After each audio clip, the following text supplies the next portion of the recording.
everyone, Neen here from the Hyperactive Bookworm. I am here today to bring you the November bookshelf wrap-up. Now, November was not such a good reading month, but I have a very valid reason. I do NaNoWriMo, and I won NaNoWriMo again this year. I finished with 57k on the sequel to ColdAsHell, which will, at the moment, the working title is Black as Day. Not sure if that'll stay, but I'm really excited about it. The draft is done. I'm starting to rip it apart and see what goodies I can get out of it, but I'm really excited about it. Fingers crossed that'll be out next year. I didn't do any writing vlogs this year. I was too busy actually writing. So that's okay. But it did mean I only got 6 books read, but 6 is not too shabby. So we'll get into them. Fetish by Tara Moss. This is actually a reread. So I read it years and years ago, I think when it first came out. I enjoyed it. I actually really enjoyed part of this series. I never finished the series though.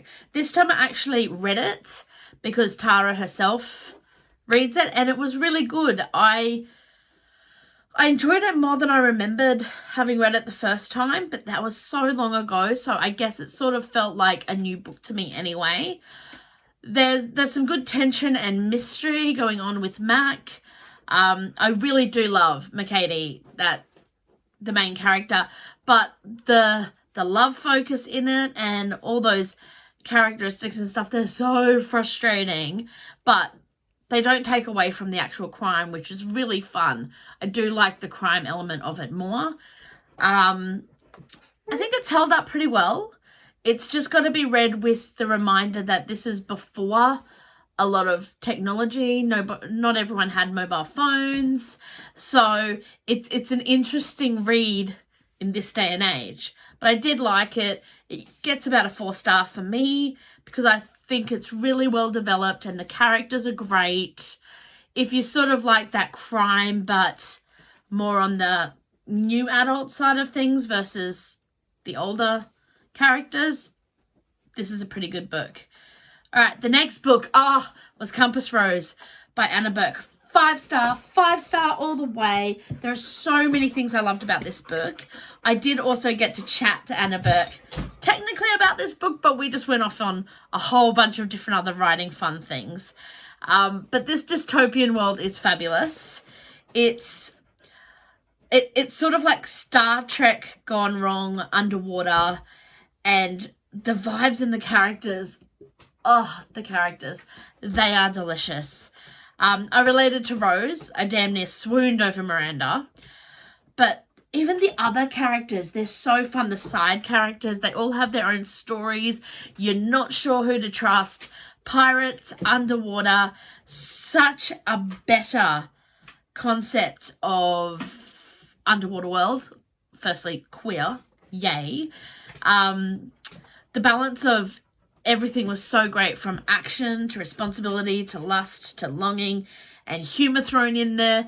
The names of people was hilarious, and it's a sequel and I can't wait to read the sequel. Brilliant read, especially if you're looking for dystopian reads, queer, Star Trek, underwater sort of vibes. Go for this one. It is so great. All right, the next book I read was A Place to Call Home by Jay. This is a short story, and I need to bite my tongue because previously I have not enjoyed Jay's short stories as much. But this one, wow, shoots that idea all out of the world. So this is placed after Backwards to Oregon, and Luke has just shown up in Oregon with his brand new shiny family, and how they're finding their place in this world that they're creating, and how they're fighting against the gender and social norms that they have ingrained without them even realizing it. And it's so real and beautiful, and Nora is just wonderful. I love Nora. I think she's so great that she can step beyond those things of what she's had ingrained in her as well. This is absolutely my favorite Jay short story that I've read so far.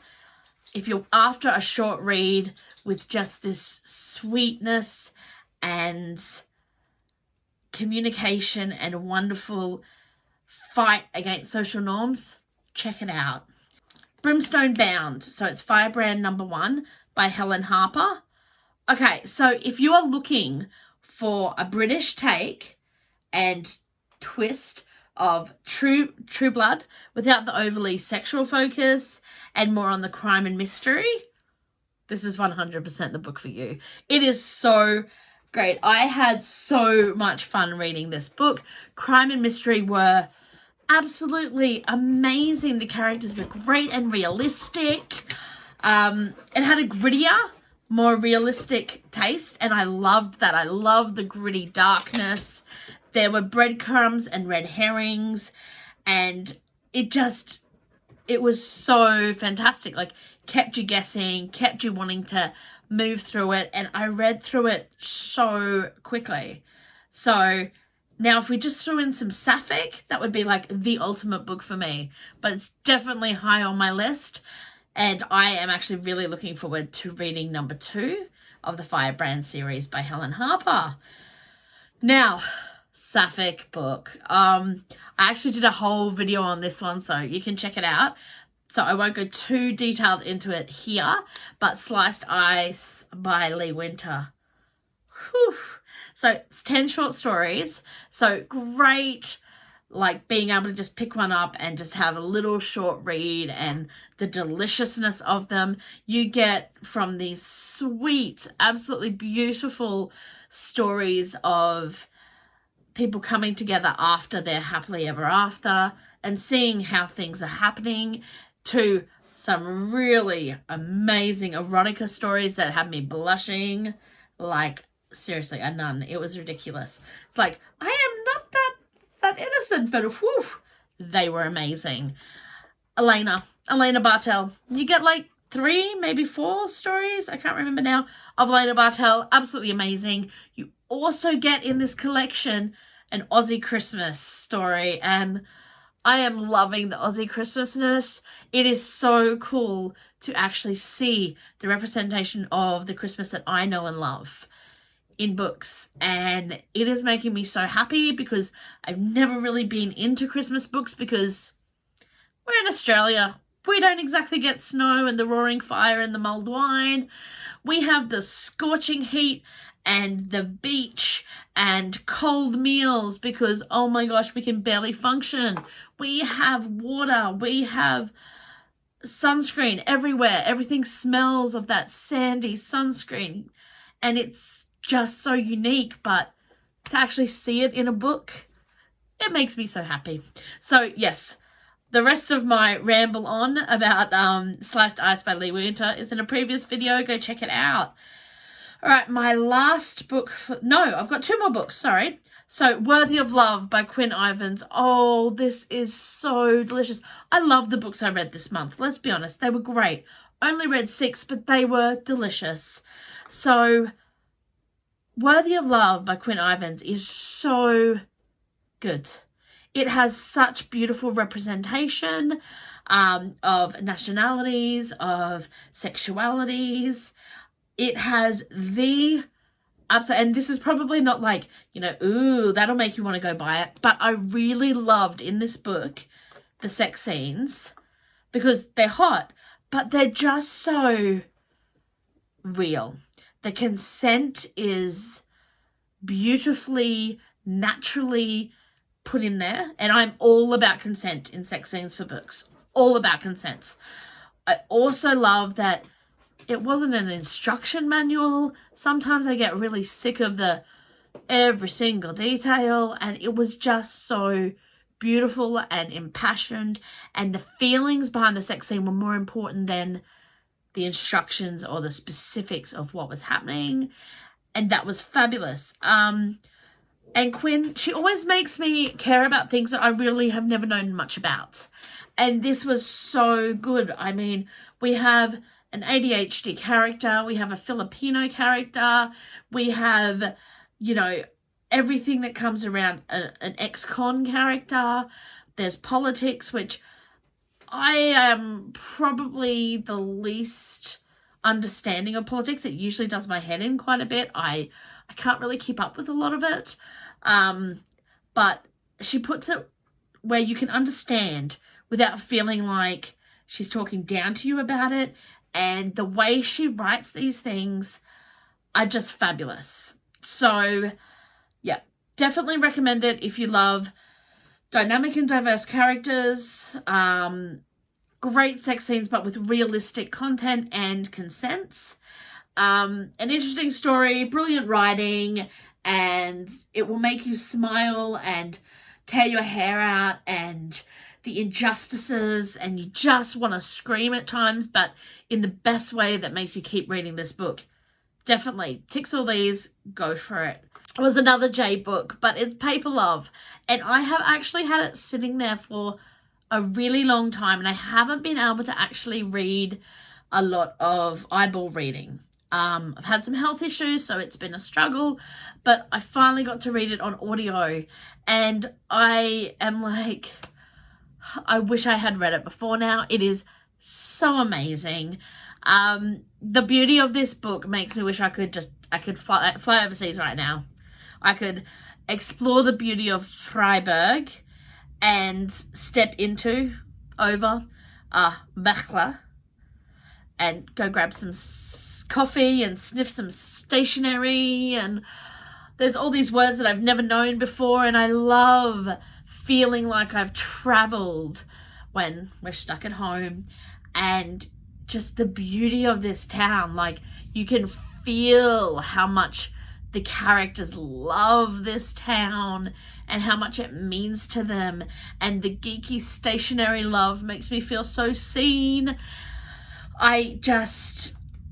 Everything is beautiful, and I also love that the low angst in this book just makes it wonderful. There's issues at the start, they meet in the worst possible way and they clash, but it doesn't drag out for 75% of the book. Within a couple chapters, they've actually spoken about it, and while there's still issues that are happening and the conflicts are real, they're not just conflicts that could be resolved with a conversation. They are conflicts that create this tension naturally. And I have to say, Jay's character, Miri, she's one of the main character's best friends. I adored her. I want to read more of Miri's story, 100%. I feel a little akin to Miri. I mean, she has a huge family. The effect of being the only childless sibling, which was me for the first 30 plus years of my life. Huge family. Everyone else had kids. Hello, puppy. Wondered when she was going to come in. And just, yeah, I could understand where Miri comes from. She's a lot braver and funnier and all that stuff, but I could understand that character, and I loved it. So I would absolutely love to see more of Miri's story. I also really just want to go and explore the world and see this beautiful, beautiful city that Jay talks about. It's divine. So if you love low angst books, really hot sex scenes, characters, all the characters, side characters, every character that you love, it has bisexuality, lesbianism, it's fabulous, sapphic and inclusive, and it's just such wonderful scenes that made me giggle so much, especially the train. That was just cute and hilarious and fabulous. But I love that the characters talk about things. It's not just all smoldering underneath. It's out there, and I love it. So that sums up the 6 books I read this month. They were all really good books. Thanks, guys, for listening, and I will get back to you soon. I have a few videos coming. I've been really slacking getting them edited, but I will get there. And take it easy. Bye.